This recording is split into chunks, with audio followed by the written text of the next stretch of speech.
नमस्कार मेरे प्यारे बच्चों, मैं हूं राजीव कुमार। आपको स्वागत करता हूं आपका अपना YouTube channel physics cracker jack में। आइए स्टार्ट करते हैं। Newton's law of motion, constant relation आपको हम बता चुके हैं, पूरा कहानी बता चुके हैं जो कि न्यूटन्स लॉ में यूज होने वाले हैं। आज हम Newton's law of motion start करेंगे। न्यूटन्स लॉ मोशन नहीं, न्यूटन्स लॉ स्टार्ट करेंगे। इसमें सबसे पहला जो पार्ट होता है, हम लोग फोर्स के बारे में जानते हैं। फोर्स क्या होता है तो आप लोग जानते हैं, पुश और पुल कॉल्ड फोर्स। क्या होता है फोर्स? छोटा सा डेफिनेशन है ना। पुश और पुल ही क्या कहलाता है? फोर्स है। ये पुश और पुल से क्या होता है? फोर्स से आप कह सकते हैं कि पुश और पुल भी चीज जिसमें आप यहाँ से कह सकते to change the direction of motion ना। सिंपल सा पुश और पुल ही क्या कहलाता है? फोर्स। कोई भी बॉडी को या तो पुश करें या कोई भी बॉडी को आप पुल करें तो क्या कहलाता है? फोर्स। ये फोर्स से क्या क्या कर सकता है? तो to change the direction of motion, to change the shape and size,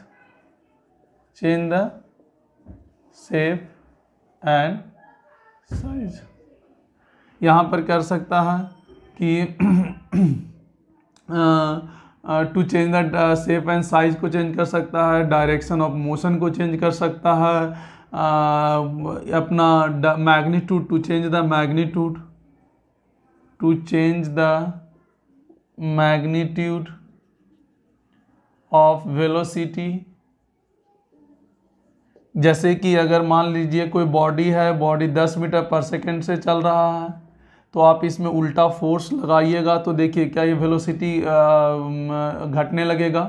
तो घटने लगेगा तो कहीं ना कहीं जाकर तो रुक जाएगा। तो यही बोल रहा है कि कोई बॉडी का to change the magnitude of velocity के मैग्नीट्यूड को चेंज कर सकते हैं, वेलोसिटी के डायरेक्शन को चेंज कर सकते हैं, दोनों को चेंज कर सकते हैं।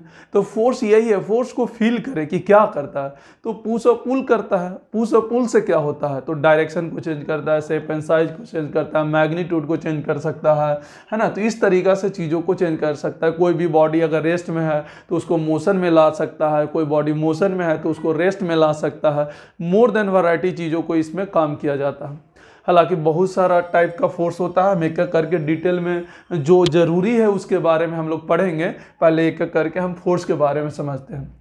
फोर्स में 3 बातें होते हैं। कौन कौन सा? फोर्स का 3 इंपॉर्टेंट बात। सबसे पहले इसका एक मैग्नीट्यूड। दूसरा क्या होता है? डायरेक्शन। और तीसरा क्या होता है बच्चों? Point of application. Point of application का मतलब किस पॉइंट पर फोर्स लग रहा है, किस पॉइंट पर फोर्स लग रहा है। मतलब जिस पॉइंट पर फोर्स लग रहा है उस पॉइंट को पॉइंट ऑफ एप्लीकेशन कहते हैं।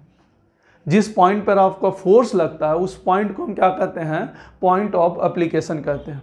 देखिए ध्यान से, जिस पॉइंट पर आपका फोर्स लग रहा है उस पॉइंट को हम क्या कहते हैं? पॉइंट ऑफ एप्लीकेशन कहते हैं। इसका फायदा क्या है? देखिए फोर्स का मैग्नीट्यूड इंपॉर्टेंट है, डायरेक्शन इंपॉर्टेंट है। कभी कभी ऐसा लगता है कि मैग्नीट्यूड, फोर्स का जो है मैग्नीट्यूड और डायरेक्शन में कोई चेंजिंग नहीं हो, तो ऐसा लगता है कि उसके सिचुएशन में कोई भी चेंज नहीं होगा, जो सिचुएशन पहले था वैसा ही सिचुएशन रहेगा।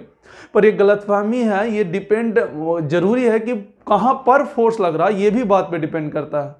फॉर एग्जाम्पल हम आपको समझाने का प्रयास करते हैं। इसको पॉज करके लिख लीजिएगा इस चीज़ को थोड़ा सा। उस चीज़ को हम समझाते हैं कि पॉइंट ऑफ एप्लीकेशन कितना ज़्यादा इम्पॉर्टेंट है। आप घर पे इसका अप्लाई भी कर सकते हैं घर पे बैठ के। कि आप एक बोतल को लीजिएगा, इस तरीक़ा से आप एक बोतल लीजिएगा, ऐसे बोतल लीजिएगा, ठीक है। एक काम कीजिए, आप यहाँ पे फोर्स लगाइए F 10 न्यूटन का, और एक आप यहाँ पे फोर्स लगाइएगा, पानी भर लीजिएगा इसमें, F लगाइएगा 10 न्यूटन का। अब बताइए, ये लगाइएगा तो ये चलेगा, लेकिन ये जब लगाइएगा तो ये रोटेट करेगा। मैग्नीट्यूड सेम है, डायरेक्शन भी सेम है, सिर्फ पॉइंट ऑफ एप्लीकेशन आप चेंज कर दिए कि कहाँ पे लगा रहे हैं। तो ये मोस्ट इंपॉर्टेंट है, आप कहाँ पे लगा रहे हैं। इफेक्ट बहुत ही डिफरेंट होता है, आप देख सकते हैं यहाँ पे कि इफेक्ट, यहाँ का इफेक्ट और यहाँ का इफेक्ट, ये दोनों में फर्क है। तो इस चीज को समझना है कि फोर्स का 3 बातें इंपॉर्टेंट होता है, एक मैग्नीट्यूड, एक डायरेक्शन और एक पॉइंट ऑफ एप्लीकेशन। तो इस बात को हमेशा ध्यान में रखना है। चलिए आइए स्टार्ट करते हैं आगे का पॉइंट। हम लोग स्टार्ट करेंगे टाइप्स ऑफ फोर्स। ये तो फोर्स के बारे में था। यूनिट तो जानते ही हैं, यूनिट क्या होता है फोर्स का। यूनिट के बारे में बता देते हैं। यूनिट के बारे में अगर हम लोग देखें तो फोर्स जो होता है क्या होता है, मास इनटू एक्सेलरेशन। तो अगर आप देख सकते हैं तो आपको एसआई यूनिट यहाँ से डायरेक्ट बता रहे हैं। एसआई यूनिट क्या होता है, न्यूटन, और सीजीएस यूनिट क्या होता है, डायन। 1 न्यूटन बराबर कितना डायन, 10⁵ डायन। याद रखिएगा 1 न्यूटन बराबर 10⁵ डायन होता है। तो यूनिट होता है एसआई न्यूटन होता है, सीजीएस डायन होता है, 1 न्यूटन बराबर 10⁵ डायन होता है। Next, types of forces.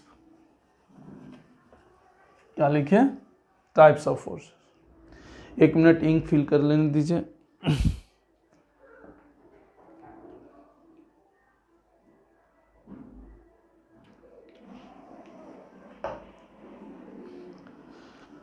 चलिए, टाइप्स ऑफ फोर्सेस में क्या क्या होता है।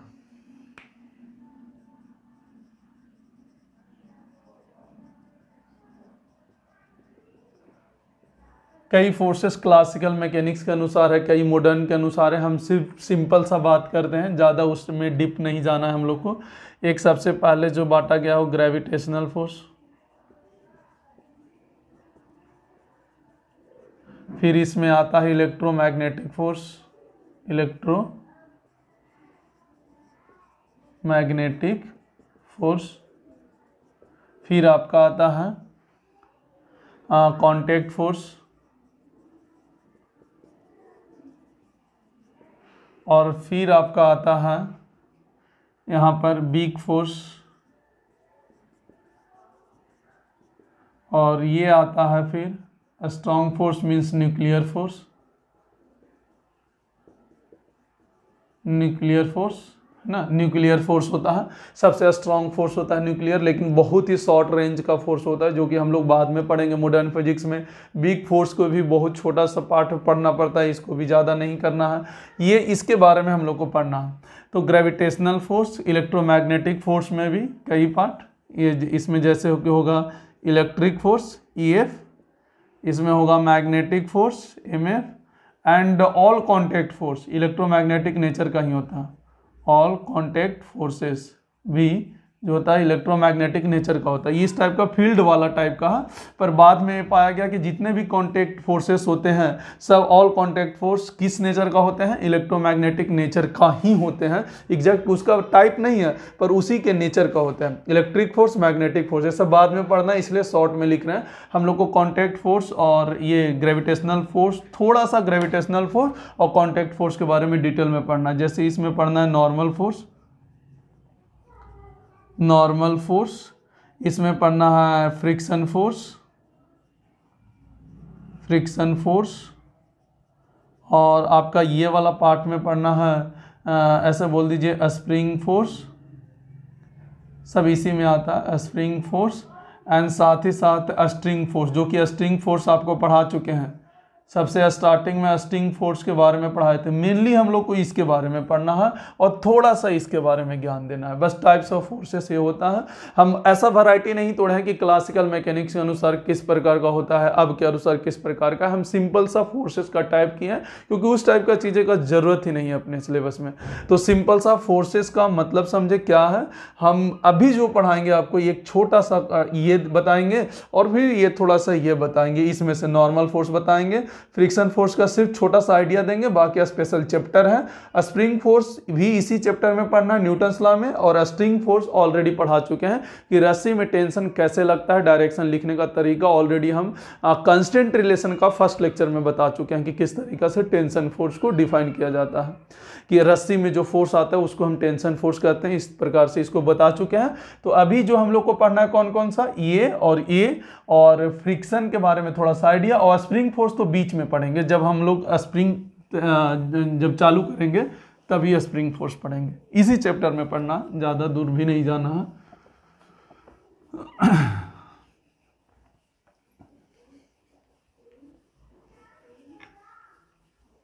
अच्छा, इसमें कई बच्चे कंफ्यूज हो रहे होंगे कि सर जितने भी कॉन्टैक्ट फोर्स है सर इलेक्ट्रोमैग्नेटिक नेचर का कैसे है। आप इलेक्ट्रोमैग्नेटिक नेचर कैसे बोल सकते हैं? बिल्कुल 100% श्योर रहिए, कभी भी अगर आपको आ जाएगा कि नॉर्मल फोर्स किस नेचर से होता है तो इलेक्ट्रोमैग्नेटिक नेचर से होता है। बिकॉज नॉर्मल फोर्स के लिए बॉडी को कांटेक्ट होना जरूरी है, और बॉडी कांटेक्ट होता है तो चार्ज का ट्रांसफर होता है। इस बात को हमेशा ध्यान में रखिएगा। तो इसीलिए वहाँ से नेचर निकलता है इलेक्ट्रोमैग्नेटिक नेचर, तो कन्फ्यूज नहीं होना है। बस आप लोग को ये ध्यान में रखना है कि जितने भी कॉन्टैक्ट फोर्स होते हैं सारे के सारे इलेक्ट्रोमैग्नेटिक नेचर का ही होते हैं। आइए आगे देखते हैं। सबसे पहला इसमें ग्रेविटेशनल फोर्स के बारे में, ज़्यादा डिटेल में इसमें भी नहीं पढ़ना है, सब अपना अपना चैप्टर होता है, उस सब का चैप्टर में कहते हैं। ग्रेविटेशनल फोर्स क्या होता है? ग्रेविटेशनल फोर्स होता है कि दो बॉडी अगर एक का मास m1 हो और दूसरा मास m2 हो और दूरी हो, तो यहाँ पर जो फोर्स लगता है उसी को हम ग्रेविटेशनल फोर्स कहते हैं, जो कि अट्रैक्टिव नेचर का होता है, इसलिए यहाँ पर नेगेटिव साइन दिया गया है। ये है ग्रेविटेशनल फोर्स। हालांकि हमको अभी भी इससे मतलब नहीं है। दो मास अगर किसी भी दूरी पर रखेंगे तो इस तरीक़ा से जो फोर्स लगता है उसी को हम क्या कहते हैं? ग्रेविटेशनल फोर्स कहते हैं। बात समझ में आया? इस तरीके का मास को हम क्या कहते हैं? ग्रेविटेशनल सिस्टम को हम फोर्स जो लगता है इसके बीच में उसी को ग्रेविटेशनल फोर्स कहते हैं। हमको क्या मतलब है? हमको इससे मतलब नहीं है। हमको जो मतलब है, जैसे मान लीजिए ये अर्थ है, यहाँ पर मास ऑफ अर्थ है एंड रेडियस ऑफ अर्थ जो भी होगा यहाँ पे, और यहाँ पर एक बॉडी रखा हुआ है अर्थ पे ए मास का। अब हमको अर्थ द्वारा इस बॉडी पे कितना फोर्स लग रहा है ये बताना है। ये कुछ हाइट पे भी रह सकता है, लगभग हम लोग जो जनरली क्वेश्चन करते हैं इस केस में, इस चैप्टर में, तो लगभग आपका मतलब 4 किलोमीटर से पहले कहीं होगा, क्योंकि 12 किलोमीटर के बाद जो होता है आपका जी चेंज होने लगेगा, ध्यान रखें। तो इस तरीक़ा से 4 किलोमीटर पहले का ही होता है। ज़्यादा हम लोग को जी के बारे में इसमें सोचना नहीं है। जी मतलब जान रहे होंगे, एक्सेलरेशन ड्यू टू ग्रेविटी। तो जब आप इस पे फोर्स लिखिएगा, ये वाला पे फोर्स लिखिएगा, तो कितना होगा? क्या G mass of earth small m, और दूरी कितना हो गया? रेडियस ऑफ अर्थ का स्क्वायर। अब एक बात बताइए, याद कीजिए, G M R E square, क्या एक्सेलरेशन ड्यू टू ग्रेविटी हम लोग डिफाइन कर चुके हैं, तो ये कितना होता है? एम इंटू जी। तो बस यही हमको ये वाला पढ़ना है, एम इंटू जी। एम इंटू जी हमेशा किस डायरेक्शन में? M G. अर्थ से हमको नहीं मतलब है, अर्थ से हमको नहीं मतलब है। हमको बॉडी पर कितना ग्रेविटेशनल फोर्स लगेगा? नीचे, डाउनवर्ड, हमेशा ऑलवेज डाउनवर्ड। ऐसे तो अगर देखा जाए नियमानुसार तो toward the centre of earth लगता है, क्योंकि अगर यहाँ रहेगा तो इधर लगेगा ग्रेविटेशनल फोर्स एम जी। पर हम लोग जनरली जो पढ़ते हैं उसमें डाउनवर्ड एक्ट होता है, ऑलवेज डाउनवर्ड एक्ट ऑलवेज। और कितना होता है? एम इंटू जी। हमको ज़्यादा डिटेल में इसमें नहीं जाना है, बस खाली कोई बॉडी है एम मास का, उसमें ग्रेविटेशनल फोर्स कितना लगेगा? M G. जितना मास होगा किधर लगेगा? तो डाउनवर्ड लगेगा। किधर लगेगा? डाउनवर्ड। जैसे मान लीजिए कि आपका कोई ब्लॉक ऐसे रखा हुआ है, ये एम मास है। अब बताइए इसका ग्रेविटेशनल फोर्स किधर लगेगा? नीचे। कितना लगेगा? एम जी लगेगा। बस ऐसे करना है कि अगर कोई मास रखा हुआ है तो नीचे कौन सा फोर्स लगेगा? M G. Gravitational force M G नीचे लगता है, ग्रेविटी अर्थ उसको पुल करता है, अर्थ उसको पुल करता है, अपनी ओर खींचता है, इस तरीक़े से। तो कहीं भी अगर कोई भी मास रखा हुआ हो और उसमें अगर जैसे इस तरह का रस्सी टंगा हुआ होगा एम मास का, तो इसमें बताइए नीचे क्या लगेगा? Gravitational force. हमेशा एम जी ऐसे लगा देना। बस हमको इसी से मतलब है, इतना ही से मतलब है ग्रेविटेशनल फोर्स का अभी के लिए। बाद में तो हम लोग ग्रेविटेशनल चैप्टर ही एक ढंग का पढ़ते हैं कि किस तरीक़ा से क्या होता है, जी का चेंजिंग किस प्रकार से होता है। अभी के लिए बस इतना ही चाहिए।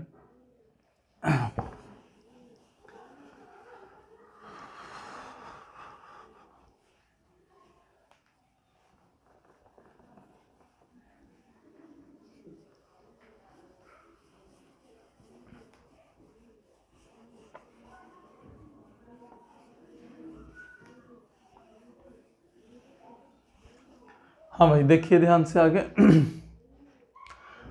दूसरा जो होता है, एक इसमें मास डिफाइन किया गया, इनर्शियल मास। इनर्शियल मास क्या होता है? तो ये जो मास होता है, इनर्शियल जो मास होता है, वो क्या डिफाइन करता है कि ये मास जो है, इट हालांकि वही मास है, कोई अलग नहीं है, बट इनर्शिया जब पढ़िएगा, लॉ ऑफ इनर्शिया पढ़िएगा तो उसमें ये काम आता है, इसलिए बता दे रहे हैं। It oppose the to change in state of a body. ये मास क्या करता है, जैसे कोई बॉडी है, ये बॉडी रेस्ट में है, अब ये चाहता है कि हम मोशन में आए, तो क्या ये अपोज करेगा कि नहीं मास जी? कैसे? जैसे मान लीजिए 100 kg का है, एक मास आपका 100 kg का है और एक मास आपका 2 kg का है। ये 2 मीटर पर सेकेंड से वेलोसिटी से अचीव करना चाहता है। तो बताइए कि किसके अंदर 2 मीटर पर सेकेंड वेलोसिटी लाना ज़्यादा आसान है? ऑब्वियसली 2 kg वाला में मास ज़्यादा होगा, तो 2 मीटर पर सेकेंड लाने के लिए ज़्यादा एनर्जी देना होगा, मतलब ये ज़्यादा अपोज करेगा ना। ये motion, state of change in state of motion, body समझा? चेंज इन स्टेट कहने का मतलब क्या? कोई बॉडी अगर रेस्ट में है तो उसको मोशन में जब लाना चाहिएगा तो मास अपोज करेगा, और अगर कोई बॉडी मोशन में है तो उसको रेस्ट में लाना चाहिएगा तो वो अपोज करेगा। वही मास को हम क्या कहते हैं? इनर्शिया मास।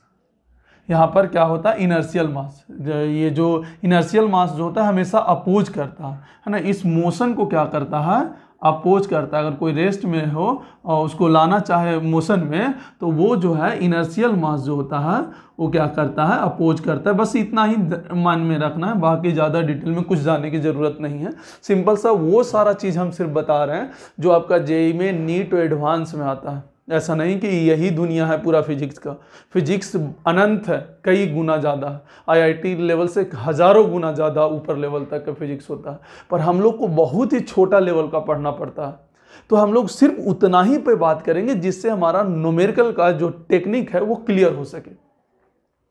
आइए स्टार्ट करते हैं। नेक्स्ट हम लोग कौन सा फोर्स पढ़ेंगे? नॉर्मल फोर्स पढ़ेंगे। नॉर्मल फोर्स क्या होता है? बहुत ही सिंपल सा होता है। नॉर्मल फोर्स का डायरेक्शन आप निकालना देख लें, बहुत आसानी से सारा चीज़ हो जाएगा। बाकी टेंशन उन्सन तो आप सीख ही लिए हैं।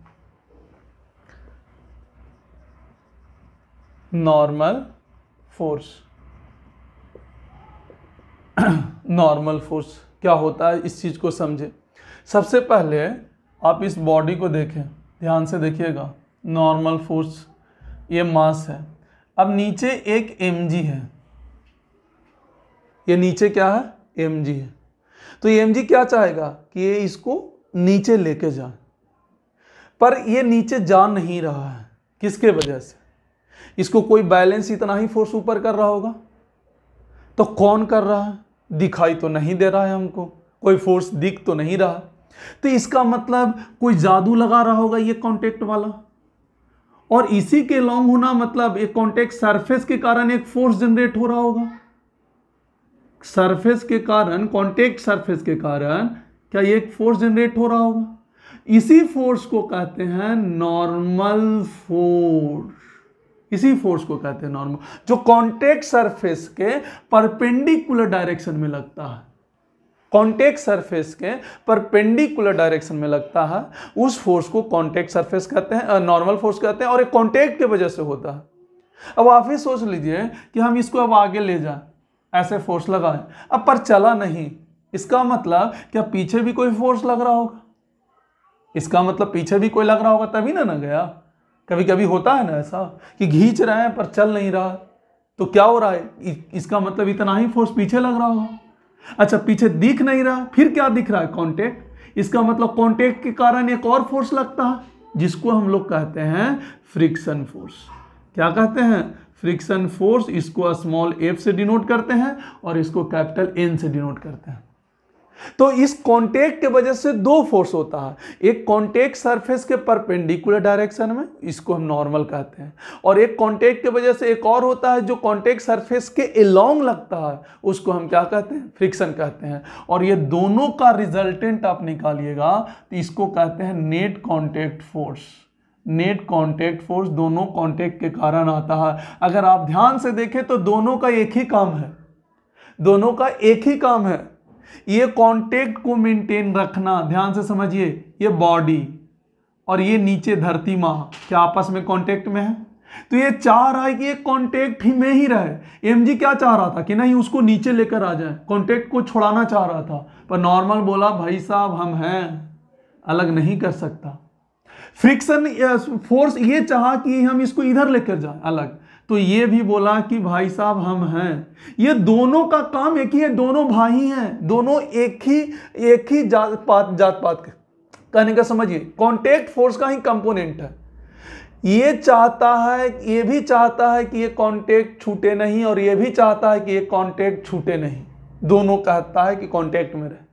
यहां पर तो फिर से बता रहे हैं, अगर कोई भी दो बॉडी कांटेक्ट में हो तो वहां पर दो तरीके का फोर्स लग सकता है, एक कांटेक्ट सरफेस के परपेंडिकुलर और एक लग सकता है क्या, कांटेक्ट सरफेस के एलोंग। दोनों बातें याद रखें, यहां पर दोनों को हम एक्सप्लेन करके बताए हैं कि नीचे mg लग रहा था तो इसको रोकने के नीचे ब्लॉक जाना चाहिए था पर जा नहीं रहा था, इसका मतलब कोई ना कोई ऊपर फोर्स लग रहा है, दिख नहीं रहा था, इसका मतलब कांटेक्ट है, तो कांटेक्ट के कारण ही वहां पर फोर्स लग रहा होगा जो कि नॉर्मल फोर्स हुआ। तो हम यहां से क्या कह सकते हैं, तो यहां पर कह सकते हैं कि it is the component of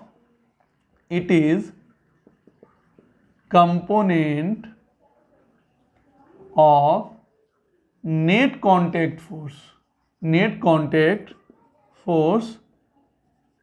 which is perpendicular to the contact surface, जो कि सरफेस के परपेंडिकुलर हो, कांटेक्ट सरफेस के परपेंडिकुलर, वो कंपोनेंट नेट कांटेक्ट फोर्स का जो सरफेस के परपेंडिकुलर हो, उसको क्या कहते हैं, देन यहां पर it is the component of net contact force which is perpendicular to the contact surface, then this component of forces known as normal force। अच्छा, यहां पर फ्रिक्शन का डेफिनेशन लिखना हो तो हम फ्रिक्शन वाला चैप्टर में लिखवाएंगे, बस यहां पे समझा दे रहे हैं। नेट कांटेक्ट फोर्स का वो कंपोनेंट जो सरफेस के अलोंग हो उसको फ्रिक्शन फोर्स कहते हैं। नेट कांटेक्ट फोर्स का वो कंपोनेंट जो कांटेक्ट सरफेस के परपेंडिकुलर हो, और नेट कांटेक्ट फोर्स का वो कंपोनेंट जो सरफेस के अलोंग हो, उसको क्या कहेंगे, फ्रिक्शन फोर्स कहेंगे। तो यहाँ पर फ्रिक्शन फोर्स डिफाइन हो गया, वहां पे नॉर्मल फोर्स डिफाइन हो गया। हम लोग नॉर्मल फोर्स पे बात करें इसलिए नॉर्मल फोर्स हम लोग देख लिए।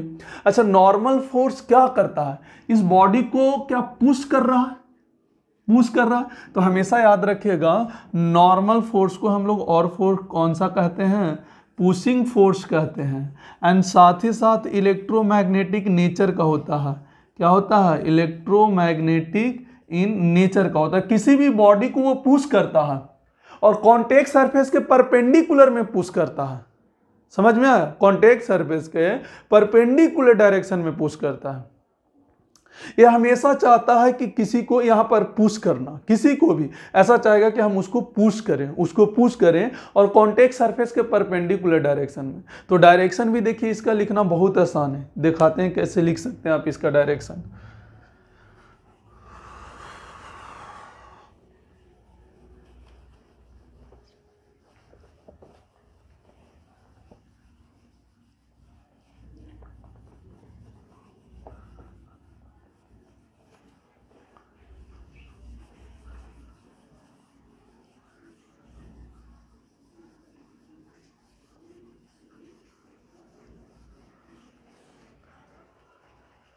डायरेक्शन अगर लिखना है नॉर्मल फोर्स का, तो एक तो मन में अभी तुरंत बताएं कि पुश कर दीजिए वो बॉडी का जिस बॉडी पे नॉर्मल लिखना हो, और अगर देहाती लैंग्वेज में हो कि हम लोग बिल्कुल आसान भाषा में सीखे तो सिंपल सा जिस बॉडी पे नॉर्मल फोर्स लिखना हो, जिस बॉडी पर नॉर्मल फोर्स का डायरेक्शन लिखना हो उस बॉडी पर भाला मार दें कांटेक्ट सरफेस के परपेंडिकुलर डायरेक्शन में, कांटेक्ट सरफेस का परपेंडिकुलर डायरेक्शन में।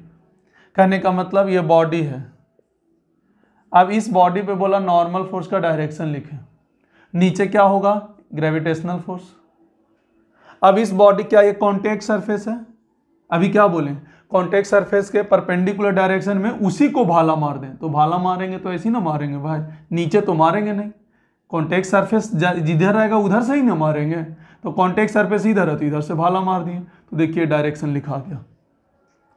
जैसे मान लीजिए कि हमारे पास इस तरीका से है, ऐसे एक ए है और यहाँ पर एक बी है, क्या मेरे पास दो कॉन्टेक्ट है, एक यहाँ पर और एक यहाँ पर, तो क्या मेरे पास दो नॉर्मल होंगे, तो n1 n2 करेंगे।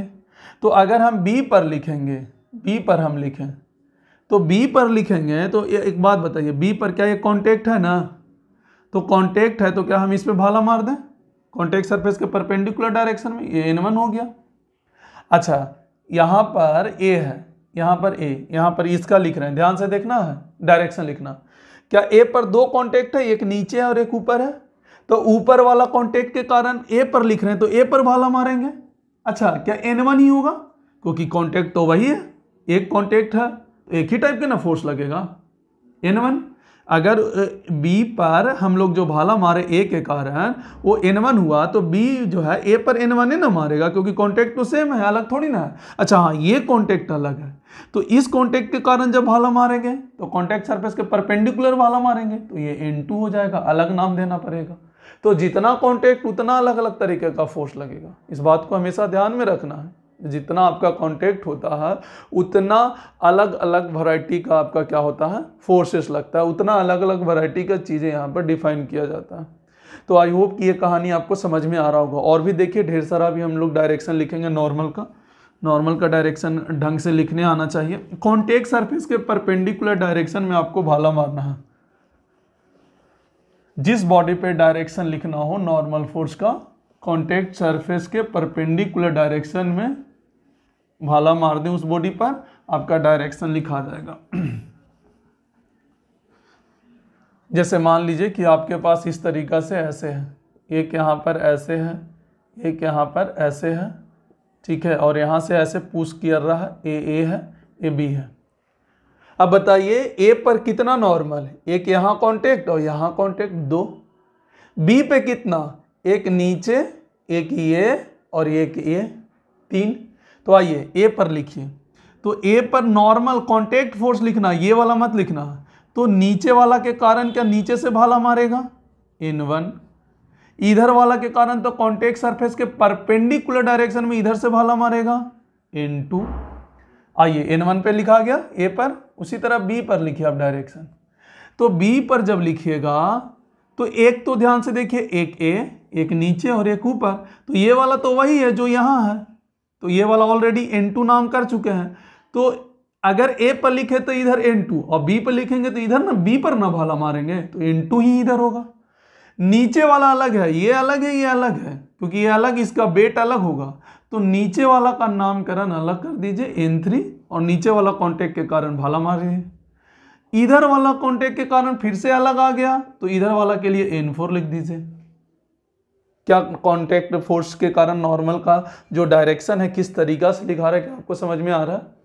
बहुत वैरायटी तरीका से इस सब में अलग अलग तरीका से लिख सकते हैं। जैसे देखिए यहाँ पर है, इसमें बच्चा बहुत कंफ्यूज करता है, ऐसे यहाँ से आपका ऐसे है, नॉर्मल फोर्स का डायरेक्शन अगर लिखना है तो देखिए ध्यान से, ये कॉन्टेक्ट सरफेस पहले बना लीजिए, ये कॉन्टेक्ट सरफेस है, क्या कॉन्टेक्ट सरफेस के परपेंडिकुलर डायरेक्शन में आप भाला मार दीजिए, ये n1 हो गया, ऐसे यहाँ से भाला मार दीजिए। यहाँ पे कॉन्टेक्ट सरफेस है, परपेंडिकुलर डायरेक्शन में भाला मार दीजिए, ऐसे नाम अलग हो जाएगा।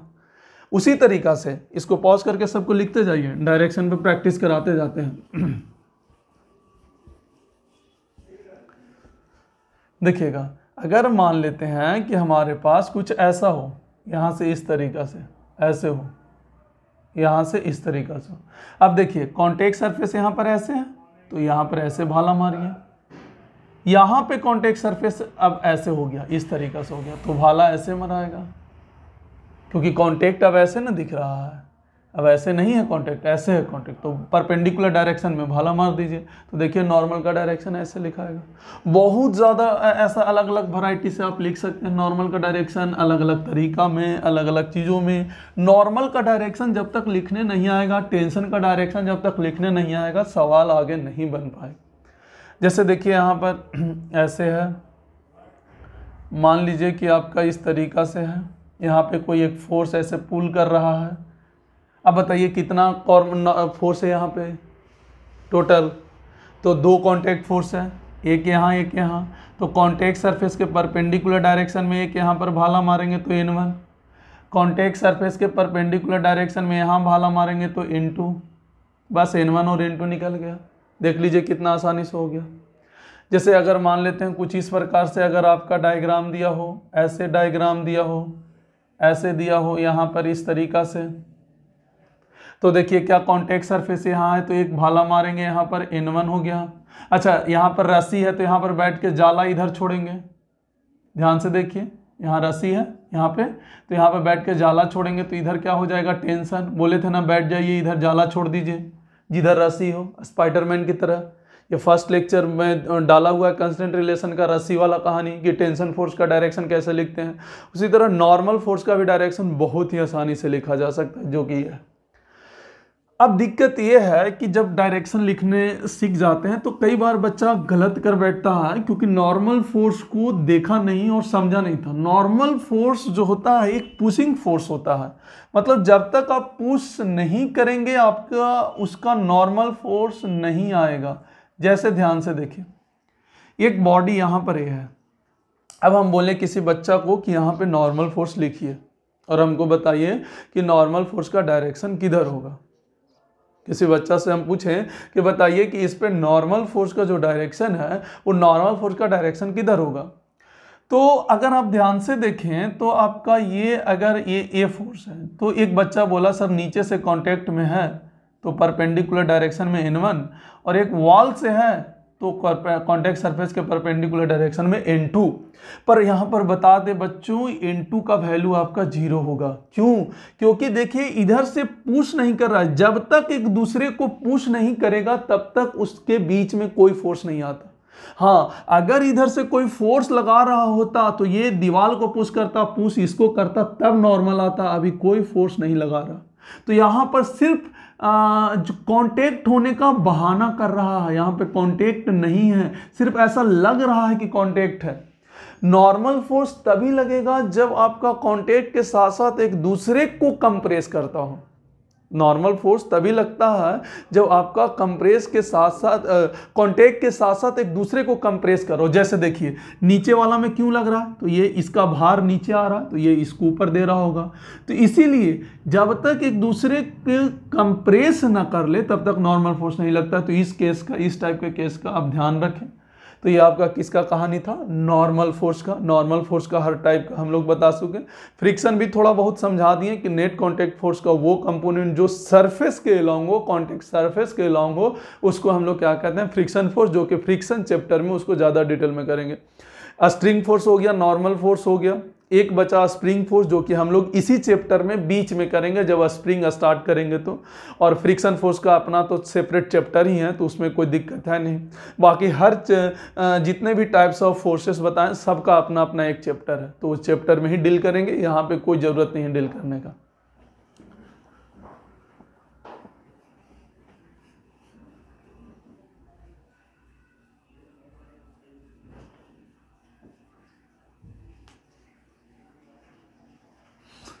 चलिए, तो हम लोग छोटे छोटे पार्ट जो न्यूटन्स लॉ को पढ़ने के लिए जो ज़रूरी था वो उस पर हम लोग सारा चीज़ बोल दिए, जैसे कि tension force, normal force, gravitation force, यही 3 चीज़ ज़रूरी होता है हम लोग को पढ़ने के लिए। बाकी कोई दिक्कत नहीं है, हम लोग खटाखट हम सारे चीज़ों में हम लोग बात करेंगे। तो स्टार्ट करते हैं पहले न्यूटन्स फर्स्ट लॉ, तीनों लॉ हम लोग करते हैं। तो सबसे पहले स्टार्ट करेंगे Newton's first law. Newton first law सबको पता है क्या कहते हैं कि कोई भी बॉडी अगर रेस्ट में है तो वो रेस्ट में ही रहेगा, या कोई भी बॉडी अगर मोशन में है तो वो मोशन में ही रहेगा। कब तक? जब तक कोई बाहरी अनबैलेंस फोर्स उस पर अप्लाइड ना हो जाए। तो यहाँ पर लिख सकते हैं क्या, body a particle are in rest body भी लिख सकते हैं, a particle are in rest, it will be rest, और in motion it will be motion. अच्छा, मोशन में यूनिफॉर्म मोशन, मोशन में कौन सा मोशन होना चाहिए? यूनिफॉर्म मोशन, ऐसे नहीं एक्सेलरेटेड वाला नहीं, इसमें एक्सेलरेशन नहीं होता है। इट विल बी, अगर मोशन में है तो मोशन में ही रहेगा, अगर रेस्ट में है तो रेस्ट में रहेगा, until and unless when unbalanced force applied on it. कहने का मतलब कि कोई बॉडी अगर रेस्ट पर है, ये बॉडी अगर रेस्ट पर है तो ये रेस्ट पे कब तक रहेगा? जब तक कोई बाहरी फोर्स, अनबैलेंस क्यों बोले? जैसे कोई बोला कि बाहरी फोर्स जब तक न लगा, तो लीजिए बाहरी फोर्स हम लगा दिए, तो देखिए दोनों तरफ फोर्स जो लगा बराबर लगा, तो ये तो कैंसिल आउट हो जाएगा, तो ये तो रेस्ट में ही रहेगा। इसीलिए अनबैलेंस हम फोर्स यहाँ पर बोले हैं, सिर्फ बैलेंस नहीं, अनबैलेंस। तो F1 F2 रहेगा, तब देखिए ये बॉडी किस में चला जाएगा? जो भी ज़्यादा रहेगा वो मोशन में आ जाएगा। कोई बॉडी मोशन में है तो रेस्ट में मोशन में कब तक रहेगा? जब तक कोई बाहरी फोर्स ना लगे, तब तक वो रेस्ट पे ही रहे, मोशन में ही रहेगा। तो यहाँ पर बोला कि ये बहुत ही छोटा सा, इससे थ्योरेटिकल सवाल बनते हैं, न्यूमेरिकल सवाल तो बनते नहीं हैं, थ्योरेटिकल सवाल बनते हैं कि आप इस चीज़ को कैसे समझ सकते हैं कि कोई भी बॉडी अगर रेस्ट पे है तो रेस्ट में रहेगा, मोशन में है तो मोशन में रहेगा। कब तक? जब तक कोई बाहरी फोर्स ना लगे। जैसे कि आप ये बहुत फेमस एक्सपेरिमेंट है, आप लोगों को पता ही होगा, ये ग्लास ले लिया जाता है, इस पे इस तरीक़ा से कुड का बना हुआ है फ्रिक्शनलेस, और इसके बीच में कॉइन रखा जाता है और बीच में पानी रहता है इधर। तो अगर हम इस कुड पे फोर्स लगाएं तो क्या होता है कि ये बाहर निकल जाता है और कॉइन वहीं के वहीं रहता है। इससे हमको क्या सीख मिला कि कॉइन रेस्ट में था तो रेस्टे में रहा, हम फोर्स लगाएं ये वाला पे, कुड पे जो बना हुआ पार्ट है, जो भी है फ्रिक्शनलेस बना हुआ है, ये वाला जो पार्ट बना हुआ रहता है वो किसका बना होता है? फ्रिक्शनलेस बना हुआ होता है, क्योंकि फ्रिक्शन रहेगा तब तो कॉइन को लेकर चल ही जाएगा, फ्रिक्शनलेस बना होता है। तो इस कुड को, ये वाला पार्ट को, इस पार्ट पर अगर हम कुड पे फोर्स लगाएं तो कुड ही मूव किया, कॉइन मूव नहीं किया। देखिए न्यूटन फर्स्ट लॉ को वैलिड कर रहा है। न्यूटन फर्स्ट लॉ यही कहा कि वो बॉडी रेस्ट में है तो रेस्ट में ही रहेगा। कब तक? जब तक हम उसमें बाहरी फोर्स ना लगा। तो ये न्यूटन फर्स्ट लॉ का कहानी है। आप उसी तरीका से आप देख सकते हैं कि न्यूटन फर्स्ट लॉ में और भी कई वैरायटी, जैसे कि अगर गर्मी के दिनों में देखते होंगे तो इस तरीका से आम का जो सीजन होता है, तो उस केस में जब गर्मी के दिन में देखते होंगे तो देखे होंगे कि आम टूटकर गिर जाता है, लेकिन यहाँ से टूटता है। रियलिटी में वो आम नहीं टूटता है, वो डाली पे फोर्स लगता है। देखिएगा ऐसे डाली पे फोर्स लगता है, तो ये डाली मूव करता है, तो डाली मूव करने के कारण आम पका हुआ रहता है, तो उसके कारण ये टूट कर गिर जाता है नीचे। तो ये यहाँ पर न्यूटन फर्स्ट लॉ को फॉलो करता है। न्यूटन फर्स्ट लॉ को फॉलो देखिए, और बहुत जगह बता रहे हैं कि कहाँ कहाँ पे न्यूटन फर्स्ट लॉ होता है। आप इस चीज़ को देखते जाइए, खाली एक्सपेरिमेंट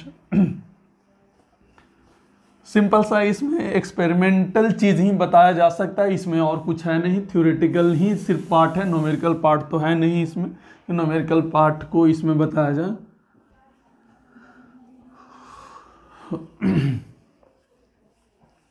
जैसे देखिए मान लेते हैं कि इसमें और कैसे होगा, जैसे आप गाड़ी चलते हुए देखे होंगे, यहाँ पे मान लेते हैं ये सीट है और ये ड्राइवर का सीट है, अपना ड्राइवर चला रहा है जो भी गाड़ी यहाँ पे, और ये आदमी यहाँ पर ऐसे बैठा हुआ रहता है।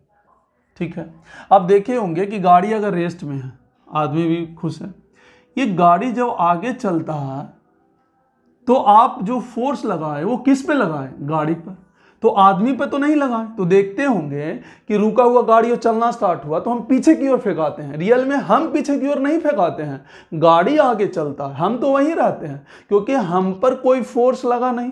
तो न्यूटन फर्स्ट लॉ के अनुसार हम जहां पर हैं हम वहीं पर रहेंगे जब तक कोई फोर्स ना लगे।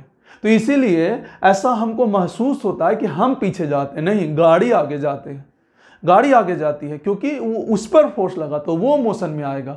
या इसी चीज़ को आप दूसरा एग्जांपल ले लीजिए कि अगर ये मोशन में है और हम इसको फाइनली रेस्ट पर लाना चाहते हैं, तो आप देखे होंगे कि हम आगे की ओर भीगा जाते हैं, ध्यान से देखिए आगे ऐसे ना, हाँ ठीक है। जैसे आप बैठे हुए हैं यहाँ पर, अब वो रोका तो हमारा गाड़ी रुका, हम तो मोशन में ही हैं, हम तो मोशन में ही, इसीलिए हम आगे फेंकाते हैं।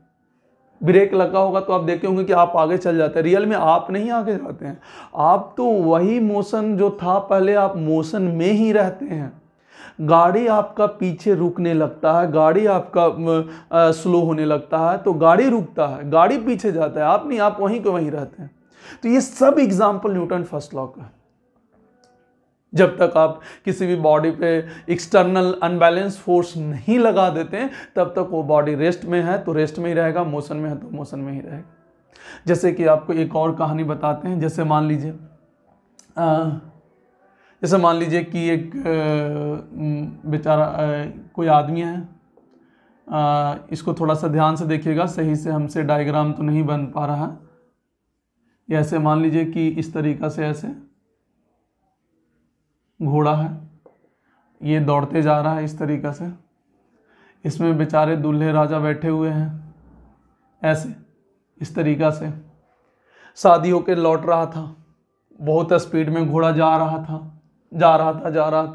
इसको फील करें, चीज़ों को समझें कि क्या होता है Newton first law. All question made as a theoretical question, इसमें थ्योरेटिकल क्वेश्चन ही सिर्फ जनरेट किया जाता है, तो इस चीज़ को आपको समझना होगा।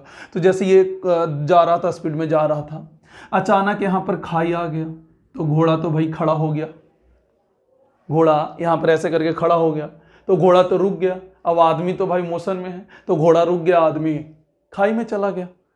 ये किसका एग्जाम्पल है? न्यूटन फर्स्ट लॉ का। अब देखिए घोड़ा अपना आराम से चल रहा था आराम से, घोड़ा भैया देखा खाई, वो खिया के रुक गया, भैया जाओ। और आदमी को तो भाई कोई फोर्स लगाया नहीं रोकने के लिए, वो तो न्यूटन फर्स्ट लॉ को फॉलो करेगा ही, वो सीधा चला जाता है अपना खाई में, जीवन धन हो जाता है फिर। तो इस तरीक़ा से आप कह सकते हैं कि न्यूटन फर्स्ट लॉ का इस तरीक़ा से। न्यूटन फर्स्ट लॉ को एक और लॉ के नाम से जानते हैं, लॉ ऑफ इनर्शिया, उसके बारे में भी हम आपको बता देते हैं कि न्यूटन फर्स्ट लॉ को हम और क्या कहते हैं, लॉ ऑफ इनर्शिया कहते हैं।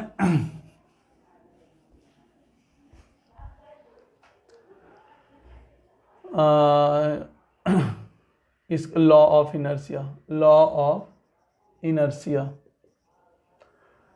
इनर्शिया जैसे कि अभी बोले थे इनर्शियल मास, उस सेम कहानी उसी टाइप का है, लगभग मैच करता है। न्यूटन फर्स्ट लॉ को ही कहा जाता है। Newton first law is also called, लिख लेना है कि Newton first law is also called law of inertia. Law of inertia it state that, क्या बोलता है, इट स्टेट दैट, इनके अकॉर्डिंग क्या बोला गया कि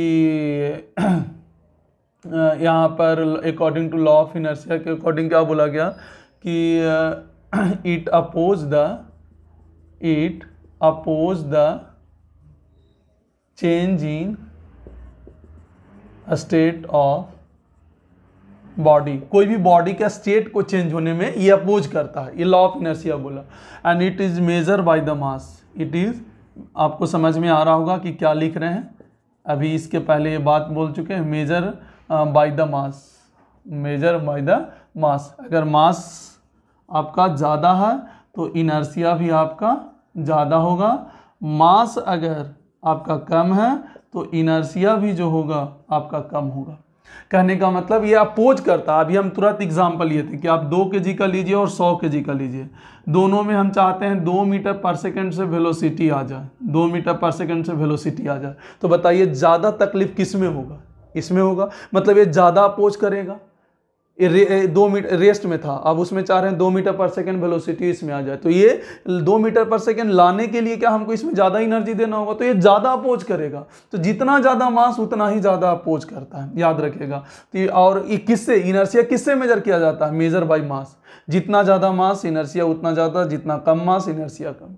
ये अपोज करता है स्टेट ऑफ मोशन को। मोशन को रेस्ट से अगर मोशन में जाना चाहेगा तो अपोज करेगा, मोशन से रेस्ट में है तो उसको अपोज करेगा, तो इसीलिए इसे लॉ ऑफ इनर्शिया के नाम से जानते हैं। तो ये हो गया हमारा न्यूटन फर्स्ट लॉ। और एक पॉइंट और लिख लीजिए कि Newton first law, Newton's first law valid only for inertial frame of reference, inertial frame of reference. चलिए, तो आपका ये न्यूटन्स फर्स्ट लॉ कहानी खत्म हो गया। बाकी का 2 लॉ नेक्स्ट क्लास में करेंगे। अभी हम लोग कुछ थ्योरी और न्यूटन फर्स्ट लॉ बिल्कुल ढंग से बता दिए हैं, थ्योरेटिकल चीज़ें भी बता दिया गया है इसमें। न्यूटन सेकेंड लॉ से conceptual and mathematical and plus में theoretical, Newton second law, Newton third law अगले क्लास में कराकर उसके बेसिस पे क्वेश्चन करेंगे इक्विलिब्रियम के बेसिस पे। और इक्विलिब्रियम के बारे में अगर नहीं पता हो तो अगले क्लास में बताएंगे इक्विलिब्रियम के बेसिस पे। और जब इक्विलिब्रियम में नहीं रहेगा तब ढेर सारा क्वेश्चन करेंगे जो कि आपको कई चीज़ों में आपका अप्लाई होता है, आपको मजा आएगा क्वेश्चन बना के। और जेईई मेन लेवल बहुत ही लो लेवल का इसमें क्वेश्चन पूछता है। एक सवाल हमेशा इक्विलिब्रियम वाला से रहता है।